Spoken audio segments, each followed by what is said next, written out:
बिस्मिल्लाहिर्रहमानिर्रहीम। अस्सलाम वालेकुम। आज 23 अप्रैल है और दिन है जुमेरात का। दो सवाल हैं जिनके जवाब अब तक किसी को नहीं मिल रहे। एक ये कि अमेरिका और ईरान का डेलीगेशन इस्लामाबाद आएगा नहीं आएगा, आएगा तो कब आएगा, डील होगी नहीं होगी, एक इस सवाल का जवाब। और दूसरा, पूरे पाकिस्तान को इस सवाल का जवाब नहीं मिल रहा कि महमूद हसन अचकज़ई साहब कहाँ गायब हैं, वो कहाँ गुम हैं, क्या ऐसी उनकी मसरूफियत है कि वो पाकिस्तान के किसी नेशनल इशू पर बात नहीं कर रहे। वो इमरान खान की जो है वो उनको जो कैद तन्हाई में रखा गया उस पर बात नहीं कर रहे। बुशरा बीबी साहिबा के साथ जो कुछ हो रहा है उस पर वो बात नहीं कर रहे। जो कुछ कोट लखपत जेल से खबरें आ रही हैं, जो वहाँ पे ईरान के साथ जो कुछ हो रहा है उस पर वो बात नहीं कर रहे। या और जो पाकिस्तान के इस वक्त नेशनल इशूज़ हैं उनमें से किसी चीज़ के ऊपर महमूद हसन अचकज़ई साहब जो हैं उनका कोई मौक़िफ़ सामने नहीं आया। तो वो कहाँ पर इस वक्त जो हैं वो गायब हैं। मैं अभी आपके सामने रखता हूँ मुख्तलिफ सिनेरियोज़ के मुमकिन तौर पर क्या ऐसी चीज़ें हैं कि वो कहाँ पे गायब हैं और क्यों गायब हैं। लेकिन एक ख़बर जो कल रिजवान गलज़ई साहब की थी, जिस पे मैंने भी अपना उनके साथ एक मेरा इंटरव्यू है रिजवान गलज़ई साहब के साथ। जो रिजवान गलज़ई साहब की ख़बर है कि इमरान खान साहब ने ये पैगाम भेज दिया है कि कौमी असम्बली से इस्तीफ़े दे दिए जाएँ।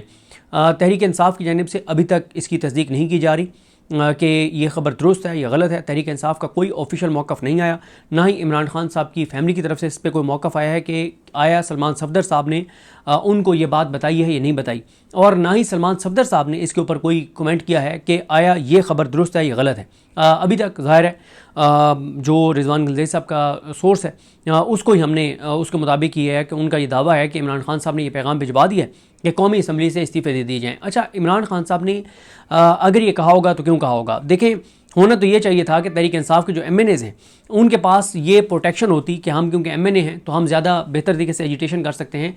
लेकिन हम ये देख रहे हैं कि तहरीक इंसाफ के चंद MPs गिने चुने जो हैं उनको छोड़ के जो तहरीक इंसाफ के MNAs की अक्सरियत है वो इस वजह से कंप्रोमाइज़ हो गए हैं कि अगर हम एजिटेशन करेंगे तो हमें 9 मई के केसों में डीसीट कर दिया जाएगा, कन्विक्ट कर दिया जाएगा, और इसलिए वो अपनी MNA शिप बचाने के लिए कंप्रोमाइज़ हो गए हैं। वो एजिटेशन नहीं करते, वो मज़ामत नहीं करते जिसकी ज़रूरत है। और दूसरा ये है कि उनके पास MNA होना कोई प्रोटेक्शन भी नहीं रहा। आपने देखा कि असम्बली के अंदर से जिस तरह से अवैस जखर साहब, शाह आद साहब, दीगर MNAs को जिस तरह से वहाँ से जो है वो अगवा किया गया था, वो पाकिस्तान की तारीख़ का सबसे बदतरीन असम्बली के अंदर का वाक़या था। ये मैं लफाजी नहीं कह रहा, पाकिस्तान की तारीख़ में असम्बली के अंदर से इस तरह से नामालूम अफराद ने जबरी तौर पे MNAs को गुमशुदा नहीं किया जिस तरह से इस दौर के अंदर हुआ, तो कोई प्रोटेक्शन भी उनको नहीं रही। तीसरा यह है कि इमरान खान के लिए असम्बली के अंदर कुछ ऐसा वो करते हैं कि इमरान खान की ना कैद ख़त्म होती, उनकी अहलिया की ना कैद ख़त्म होती, कोई नैरेटिव बनता, वो भी नहीं है। तो क्या करना है इमरान खान ने? इन MNAs का अचार डालना है इमरान खान ने। इमरान खान को, इस तहरीक को, पाकिस्तान को, तहरीक इंसाफ के इन MNAs के असम्बली में होने की वजह से क्या मिल रहा है?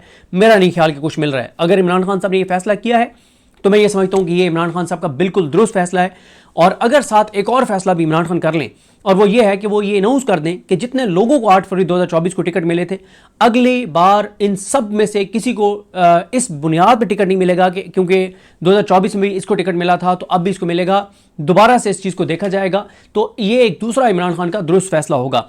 तो ये एक सूरत हाल है। देखें, एक खबर और आपको बता दूँ।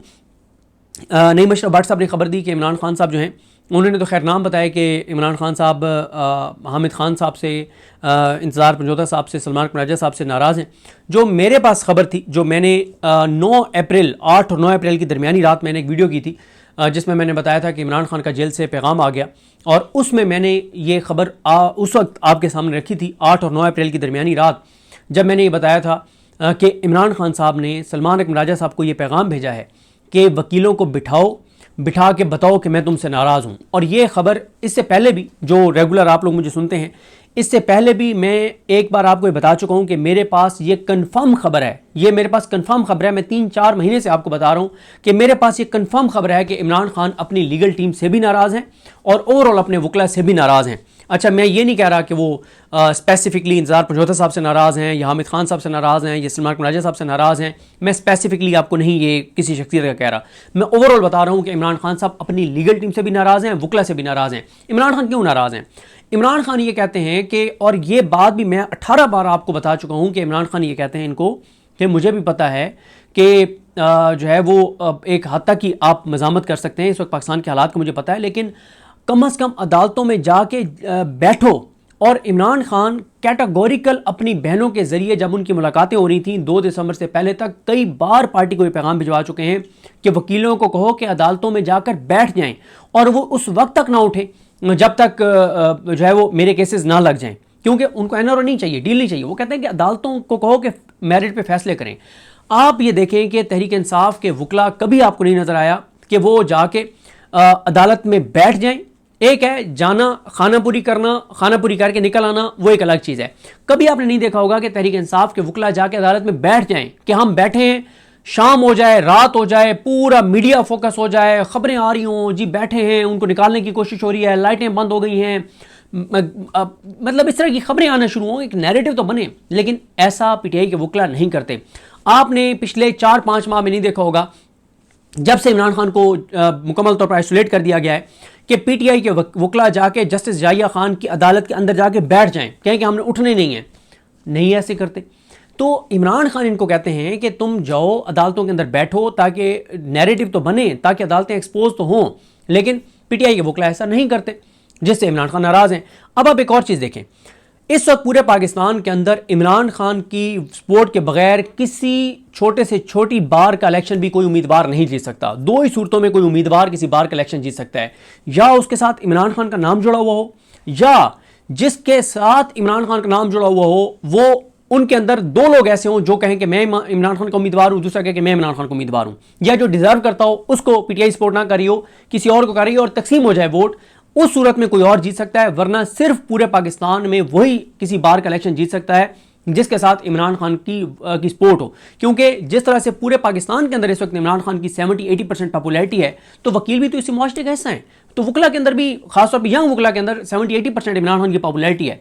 लेकिन मसला क्या है कि लाहौर हाई कोर्ट बार और लाहौर बार, ये दोनों पीटीआई की हमायत से जीते हुए हैं। अच्छा, जो कुछ सीटें वो इनमें कुछ ओहदों पे कुछ लोग जो हारे, वो इसलिए हारे कि पीटीआई ने जिस उम्मीदवार को सपोर्ट कर रही थी, तो वो दूसरे मतलब अलग अलग धड़े थे 3-4, एक पीटीआई का ग्रुप एक को सपोर्ट कर रहा था, दूसरा दूसरे को कर रहा था, तीसरा। लेकिन जो जीते हैं, जहां पे एक ही उम्मीदवार पीटीआई ने दिया तो वो जीत गया। अब आप देखें, ये जिम्मेदारी हामिद खान साहब की है।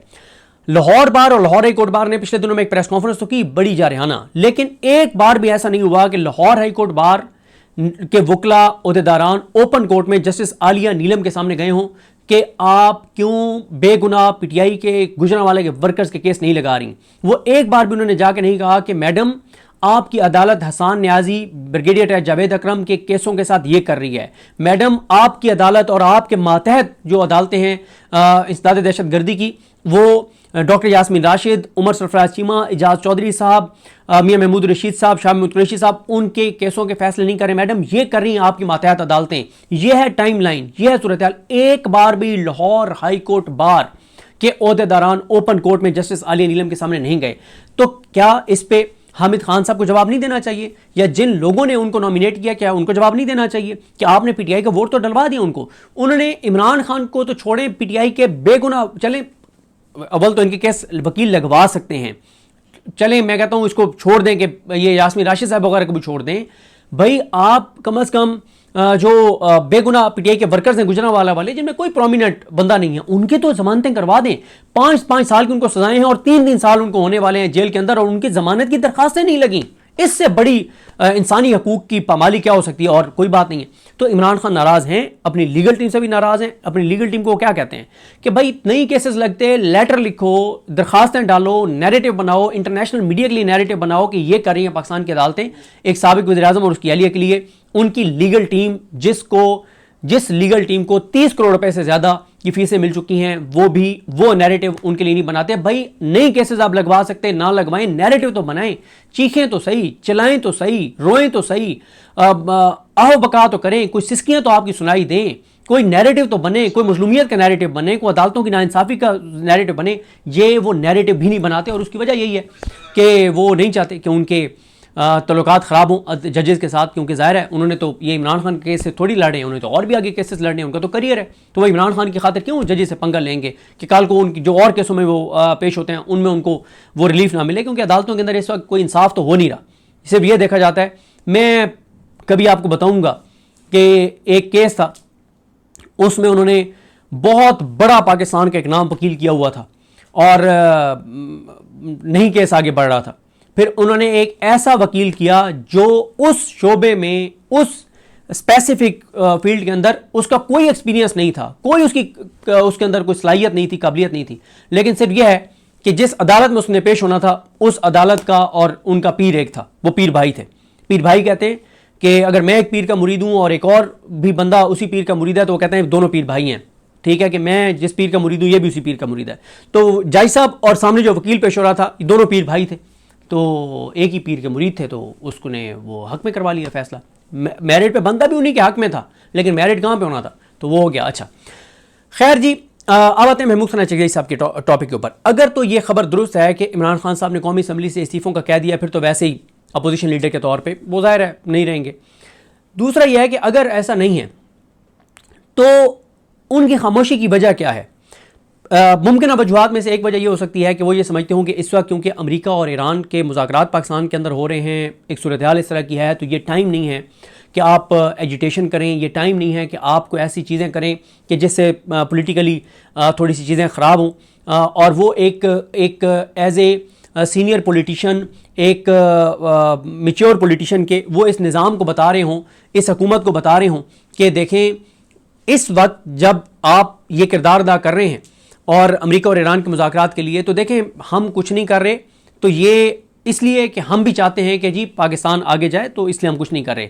अगर महमूद खान चगेई साहब इसलिए खामोश है कि उनको लगता है कि बाद में ये हुकूमत उनकी बड़ी मशकूर होगी, तो बहुत माजरत के साथ पाकिस्तान के अंदर किसी एवरेज IQ लेवल के भी पाकिस्तानी जो एक दिन भी स्कूल ना गया हो, जिसका सियासत से कोई तल्लुक ना हो, जो टीवी ना देखता हो, जो सोशल मीडिया ना देखता हो, उससे भी जाके आप पूछें पाकिस्तान के बिल्कुल पसमानदा तरीन किसी गांव देहात, जो एक लिस्ट बनती है ना कि सबसे पसमानदा ये इलाका है, उस सबसे पसमानदा इलाके के अंदर जो सबसे बिल्कुल जिसको वो समझते हैं ना कि यार ये तो बिल्कुल इसको ना किसी चीज़ का भी पता नहीं है, उससे भी जाके पूछे कि क्या मौजूदा हुकूमत और मौजूदा निज़ाम ये जब टाइम गुजर जाएगा तो वो महमूद खान चगेई साहब का मशकूर होगा कि आपने इस दौरान कुछ नहीं किया था, तो वो कहेगा नहीं, बिल्कुल ये निज़ाम और ज़्यादा मार देगा PTI को और जो अपोजिशन है इनको और ज़्यादा सख्ती से इनके साथ डील करेगा एक बार इस सारे मुज़ाकरात और इन चीज़ों से निकल जाए। तो ये तो पाकिस्तान के बच्चे को पता है।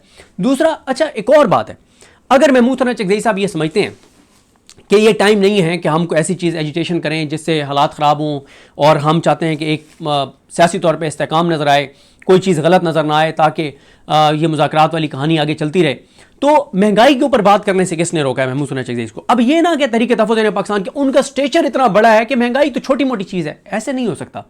जब आप अपोजिशन लीडर हैं तो आपका फिर काम है कि आप इन चीज़ों को, लोड शेडिंग के ऊपर आप देखें कि जो वो सहाफ़ी और टाउट्स जो इस निज़ाम के पेरोल पे हैं, जो तनख्वाहें लेते हैं, और इतनी तनख्वाहें लेते हैं कि अगर वो प्राइवेट सेक्टर में जॉब कर रहे हो ना तो इससे 10वां हिस्सा उनको तनख्वाह मिले, शायद कोई इनको रखे भी नहीं चैनलों में और डिजिटल मीडिया के प्रोजेक्ट्स में, लेकिन सरकारी जो प्रोजेक्ट्स हैं जो एलानिया खुफिया तरीके से चल रहे हैं उनसे उनको इतनी तनख्वाहें मिल रही हैं, 10 गुना तनख्वाह अगर वो प्राइवेट सेक्टर में रखे भी जाते तो जितनी तनख्वाह होती, यानी अगर प्राइवेट सेक्टर में उनको 50,000 तनख्वाह मिलनी थी तो सरकारी प्रोजेक्ट्स में उनको 5-5 लाख रुपए तनख्वाह मिल रही है, वो भी चीख उठे लोड शेडिंग के ऊपर। लेकिन अगर कोई नहीं बोला तो महमूद खान चगेई साहब नहीं बोले। फिर आप देखें बरी इमाम और इस सारे एरिया में जो हजारों लाखों लोगों को बेघर कर दिया गया, जो पाकिस्तान बनने से पहले रह रहे थे, इस पर अगर कोई नहीं बोला तो वह तहरीक तहफ़्फ़ुज़ पाकिस्तान और महमूद खान चगेई साहब नहीं बोले। अभी आप देख लें इस्लामाबाद में जो मारगला में जो ये मोहसिन नकवी साहब करने जा रहे हैं, जो दरख्तों का कत्लेआम और सारी चीज़, इसके ऊपर वो लोग भी बोल रहे हैं जो कभी नहीं बोलते। कोई नहीं बोल रहा तो महमूद खान चगेई साहब हैं जो नहीं बोल रहे। पंजाब की तारीख का सबसे भयानक ये आया अपना क्या नाम है स्कैंडल आया, जो तौसा शरीफ में 300 से ज़्यादा बच्चों को एड्स हो गया THK हॉस्पिटल से, और उसमें पूरी तरह से पंजाब हुकूमत मुलविस थी। पाकिस्तान की तारीख के बदतरीन स्कैंडल में से और पंजाब की तारीख का सबसे बदतरीन स्कैंडल, अगर कोई नहीं बोला तो वह महमूद खान चगेई साहब हैं। इमरान खान से मुलाकातें नहीं हो रही, महमूद खान चगेई साहब खामोश। बुशरा बीबी की फैमिली से अभी मुलाकात नहीं हुई, उससे पहले उनको अस्पताल ले जाया गया, फैमिली के बगैर अगर कोई नहीं बोला तो महमूद खान चगेई साहब हैं। तो इस वक्त जितने पाकिस्तान के अंदर क्राइसिस हैं, जितने वो जिनसे अभी ये सोलर वाला मामला है, क्या हो रहा है लोगों के साथ, नहीं ये सोलर वाला मामला हर मतलब ये लाखों करोड़ों लोगों का मसला है, बिजली की कीमतें करोड़ों लोगों का, हर घर का मसला है, पेट्रोल डीजल हर घर का मसला है, हर आदमी का मसला है। अब आप देखें कल हुकूमत ने पेट्रोल और डीजल की कीमतें अनाउंस करनी है। मुझे पूरा यकीन है कि कल हुकूमत अच्छी खासी उसमें जो है वो अवाम को डज लगाएगी। क्यों? उनके सामने अपोजिशन है ही नहीं। अब अगर अपोजिशन होती तो जब इंटरनेशनल मार्केट में 34% कीमतें गिरी तो क्या पाकिस्तान में 34% कम हुई कीमतें? नहीं हुई। क्यों? हुकूमत को कोई चैलेंज करने वाला नहीं है, कोई उनको कहने वाला नहीं है कि तुम्हारी ऐसी की तैसी तुम 34% कम करो, क्योंकि ये देखो इंटरनेशनल मार्केट में 34% कीमतें कम हो गई है ही नहीं। महमूद हसन चकज़ई साहब कहीं पे। अब इसका एक और मुमकिन तौर पर वजह यह हो सकती है कि पसे पर्दा मामलात महमूद हसन चकज़ई साहब के बहुत अच्छे चल रहे हों इस्टेब्लिशमेंट के साथ और बड़े पॉजिटिव चल रहे हों और वो ये समझते हों कि चीज़ें पॉजिटिव साइड पे जा रही हैं और बिल्कुल तो अगर वो ये समझते हैं तो फिर तो इमरान खान को भी ऑन बोर्ड होना चाहिए, फिर तो इमरान खान भी ऑन बोर्ड होने चाहिए ना। अगर इमरान खान ऑन बोर्ड नहीं है तो फिर महमूद हसन चकज़ई साहब के सिर्फ ऑन बोर्ड होने से तो कोई फायदा नहीं है। और अगर इमरान खान ऑन बोर्ड है तो फिर तो इमरान खान की बहनों से मुलाकातें होनी चाहिए थी। फिर क्या मसला है? इमरान खान तो ऑन बोर्ड है। तो मसला यह है कि महमूद हसन चकज़ई साहब तमाम कौमी इश्यूज के ऊपर एज ए अपोजिशन लीडर जहां हर चीज के ऊपर उनको बोलना चाहिए था, पिछले 2 महीने में किसी एक चीज पे भी महमूद हसन चकज़ई साहब नहीं बोले। महमूद हसन चकज़ई साहब जब से अपोजिशन लीडर बने हैं कोई एक मरतबा भी उन्होंने इस हुकूमत और इस निजाम को टफ टाइम नहीं दिया। एक बार भी ऐसा नहीं लगा कि हाँ अब महमूद हसन चकज़ई साहब इमरान खान को रिहा करवा लेंगे। बात यह है कि मीठे मीठे हाप हप कड़वा कड़वा थू थू इमरान खान का पैगाम आता है जिसमें यह कहा जाता है कि तमाम बड़े फैसले सुहेल आफरीदी महमूद हसन चकज़ई साहब की मुशावरत से करें। उस पर तहरीक तहफ़्फ़ुज़ पाकिस्तान कहती है कि क्या बात है जी, हमारा देखें इमरान खान ने कहा है कि हमसे पूछ के फैसले करें। उसी पैगाम में इमरान खान कहते हैं कि सुहेल आफरीदी 10 दिन में पावर शो करें बड़ा केपी के अंदर। तो उस पर तहरीक तहफ़्फ़ुज़ पाकिस्तान कहती है कि हमें तो ऑन बोर्ड ही नहीं लिया गया, हम क्यों जाएँ? वो बाइकआउट कर देते हैं उस जलसे का। और भाई मसला ये है कि महमूद एक और चीज़ मुझे बताएं ना कि जब से तहरीक तहफ़्फ़ुज़ पाकिस्तान बनी है आज तक एक कॉल उन्होंने दी 8 फरवरी की, उससे पहले उसके बाद कौन सी उन्होंने कॉल दी है? उन्होंने इस निज़ाम को टफ टाइम देने के लिए क्या किया है? और अच्छा ये मतलब बहुत से लोग ये कहते हैं कि यार महमूद हसन चकज़ई ऐसे तो नहीं खामोश बैठे ना, आखिर कोई तो बात है कि वो खामोश बैठे। और उसमें यही शहरी इक़्तिदार में बातें चल रही हैं कि 4-5-6 महीने में ये सिस्टम क्लोज कर दिया जाएगा, ये सिस्टम लपेट दिया जाएगा, कोई कौमी हुकूमत बन जाएगी। लेकिन बात यह है कि अगर ये सिस्टम जा रहा है 4-5-6 महीने में और अगर महमूद हसन चकज़ई साहब की इंगेजमेंट्स ठीक चल रही हैं इस्टेब्लिशमेंट के साथ और बड़ी पॉजिटिव चल रही हैं और महमूद हसन चकज़ई साहब एतबार भी कर रहे हैं इस्टेब्लिशमेंट को, तो कोई एक तो साइन हमारे सामने होता, कोई एक तो ग्राउंड के ऊपर चीज़ हमारे सामने होती कि यार महमूद हसन चकज़ई साहब क्योंकि इस्टेब्लिशमेंट के साथ ऑन बोर्ड आ गए हैं, चीज़ें बड़ी पॉजिटिव चल रही हैं, 4-5 माह में सिस्टम लपेटा जाएगा। और उसका पहला आप देख लें कि जी एजाज चौधरी साहब जो है ना उनका मामला हुआ, चकज़ई साहब ने कॉल की और देखें वो एजाज चौधरी साहब को उन्होंने जो है ना वो अपना हॉस्पिटल शिफ्ट किया, उसके बाद उनको घर को सब जेल करार दे के वहां पे शिफ्ट कर दिया। कोई एक तो चीज हमारे सामने हो, मतलब पीटीआई के बेगुनाह 51-52 जो गुजरांवाला के वर्कर्स हैं उनको ही कोई रिलीफ मिल जाता तो हम कहते हैं कि हाँ महमूद हसन चकज़ई साहब की जो है वो इंगेजमेंट ही चल रही है। पीटीआई का एक सपोर्टर सुहेल जिसने एक रीट्वीट किया था लाहौर में, उसकी एहलिया की डेथ हो गई, उसकी एहलिया की डेड बॉडी को जेल के अंदर ले जाया गया कि अपनी बीवी का चेहरा देख लो। कम से कम इतना तो होता कि महमूद हसन चकज़ई साहब की एंगेजमेंट बहुत अच्छी चल रही है तो सुहेल को पैरोल पे रिहा कर दिया और उसने आके अपनी बीवी का चेहरा देख लिया और उसको कब्र में उतारा तो उसने अपनी बीवी को, ये भी नहीं हुआ। तो किस चीज़ की एंगेजमेंट? तो मुझे जो लगता है वो अगर महमूद हसन चकज़ई साहब की ऑन बोर्ड हैं भी इस्टेब्लिशमेंट के साथ और वो बिल्कुल एतबार कर भी रहे इस्टेब्लिशमेंट पे भी, तो पहली बात तो यह कि 4-5 माह बाद अगर इस्टेब्लिशमेंट हंस के दिखा देती है कि बस ठीक है वो तो था लेकिन नहीं हो सकता, तो महमूद हसन चकज़ई साहब ये सारा टाइम जो ज़ाया हो गया ये कहाँ से वो लौटाएंगे, कैसे वो इसका जवाब देंगे? और दूसरी बात यह है कि अगर इस्टेब्लिशमेंट के साथ उनकी चीज़ें ठीक भी चल रही हैं तो अवाम के साथ जो कुछ हो रहा है उसके ऊपर क्या बोलना एज ए अपोजिशन लीडर उनका काम नहीं है? उन्होंने अब तक अवाम के लिए क्या चीज़ की है? महमूद हसन चकज़ई साहब ने अवामी इशू से महमूद हसन चकज़ई साहब के एक डिस्कनेक्ट है, कोई चीज नहीं है अवामी इश्यूज के ऊपर। क्या महमूद हसन चकज़ई साहब का एज ए अपोजिशन लीडर काम नहीं था कि वहां पे बरी इमाम के साथ जो हजारों लाखों लोगों को बेघर किया जा रहा है वहां पे जाएं? क्या उनका काम नहीं है कि वो लोड शेडिंग पे बोलें? उनका काम नहीं है वो महंगाई के ऊपर बोलें, वो किसानों के ऊपर बोलें, वो ताजरों के ऊपर बोलें, वो पाकिस्तान के अंदर जो लोगों के साथ हो रहा है उसके ऊपर बोलें? मतलब ये कैसे अपोजिशन लीडर हैं आप कि आप जबरी तौर पर गुमशुदा नहीं है, आप अपनी उसके साथ रजा के साथ बिल जबर नहीं बिल रजा आप जो है वो गायब हैं और आप मंजर आम से मुकम्मल तौर पे गायब हैं। कोई आपका आवाम से तल्लुक नहीं है, कोई आपका अवामी इशू से तल्लुक नहीं है। तो ये कैसे चल सकता है? तो मेरा ये ख्याल है अगर तो रिज़ाइन होगा, फिर तो वैसे ही एज ए अपोजिशन लीडर वो चले गए, फिर तो ऐसा समझें कि इमरान खान ने, ये भी हो सकता है कि इमरान खान ये चाहते हो कि बजाय इसके कि मैं अब उनको अपोजिशन लीडर से हटाऊं, कौमी असम्बली से रिज़ाइन करवा दूं, फिर तो वैसे अपोजिशन लीडर नहीं रहेंगे, फिर तो मेरे ख्याल मौलाना फजल रहमान साहब अपोजिशन लीडर बन जाएंगे कि उनकी सीटें ज़्यादा हैं। दूसरा फिर ये हो सकता है कि महमूद हसन चकज़ई साहब को जब ये नज़र आ रहा हो कि वो बात नहीं मान पा रही तो वो खुद ही रिज़ाइन कर दें, और अगर उनके मामलात इस्टेब्लिशमेंट से ठीक चल रहे हैं और कोई सरप्राइज़ आ जाए तो हम सारे गलत साबित हो जाएंगे, फिर तो महमूद हसन चकज़ई साहब भी महमूद हसन चकज़ई साहब होंगे, फिर तो सारे उनका शुक्रिया अदा कर रहे होंगे, सारे उनको सल्यूट कर रहे होंगे कि उन्होंने एक बड़ा ब्रेक थ्रू करवा लिया है। लेकिन अभी तक कोई चीज़ नहीं है। तहरीक तहफ़्फ़ुज़ यानी पाकिस्तान को दो लोग जो है ना, वो सारा दिन उनकी पुरानी चीज़ें निकाल के चलाते रहते हैं। एक उनके सोशल मीडिया के एहसन साहब हैं जो 3-3 महीने पुरानी चीज़ें भी निकाल के लगा रहे होते हैं, एक एक चीज़ भेज रहे होते हैं, मीडिया को भेज रहे होते हैं, सोशल मीडिया पूरा अपना जान मार रहे होते हैं। और एक अखुंज़ादा हुसैन साहब हैं जो हर एक को कॉल करके समझा रहे होते हैं, बता रहे होते हैं ये हो रहा है, ये कर रहे हैं, ये कर रहे हैं, ये करेंगे। वो अपनी तरफ से पूरी सिंसियरिटी के साथ ये दोनों काम कर रहे हैं, लेकिन महमूद हसन चकज़ई साहब हमें कहीं पे भी नज़र नहीं आते। और इसलिए दोबारा कह रहा हूँ, अगर कोई बहुत बड़ा वो अपसेट कर देते हैं तो फिर तो वैसे उनकी गुडी चढ़ जाएगी, फिर तो लोग हमें कहेंगे कि आप लोग एवं ही महमूद हसन चकज़ई साहब पे तनकीद करते थे।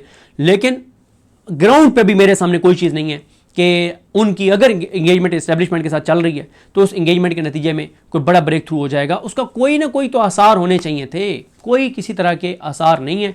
तो और महमूद हसन चकज़ई साहब का अवामी इशू से डिस्कनेक्ट और लोगों के मसाइल से डिस्कनेक्ट, ये मैं समझता हूँ कि ये एक बहुत बड़ी मुजरमाना उनकी गफलत है जिसका जवाब उनको देना चाहिए। मुझे अपनी दुआ में याद रखें। अल्लाह करीम हम सबका हामी नासर हो। अल्लाह हाफ़िज़।